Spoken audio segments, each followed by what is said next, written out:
हाँ दोस्तों, तो देखो सबसे पहले मैं उठती हूँ तो टॉयलेट जाऊंगी, फिर मुंह हाथ धो के अपने मंदिर के दर्शन करती हूँ, जिसकी कि ये मेरे पति, मेरा हस्बैंड, यानी कि जो सजावट कर रहे हैं लाइट की, यही मेरा मंदिर है। मेरे मंदिर में राधा कृष्ण, भोले बाबा,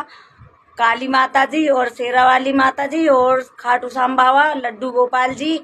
और किसकी मैं नाम भूल जाती हूँ यार अभी, क्योंकि अभी हिंदू बनी बनी हूँ ना यार, तो इसलिए मैं भूल जाती हूँ, क्योंकि सबके नामों का पहचानते पहचानते पहचान होगी। अभी सब भगवानों की पहचान इतनी नहीं है, और राम मंदिर की भी है, जहाँ क्या हम लोगों की मस्जिद भी थी, वहाँ बाबरी, पहले जब मैं मुस्लिम थी तो इसीलिए सभी भगवान है मेरे पास। तो मैं सबसे पहले जो दर्शन करती हूँ, अपना शौक नहीं करती हूँ। सोफे की कुर्सी पास में से वीडियो देखना, मैं दिखाऊंगी किसी दिन कितने पैसे लगा चुकी इसमें, कम से कम 6,000 रुपये लग गए मेरे।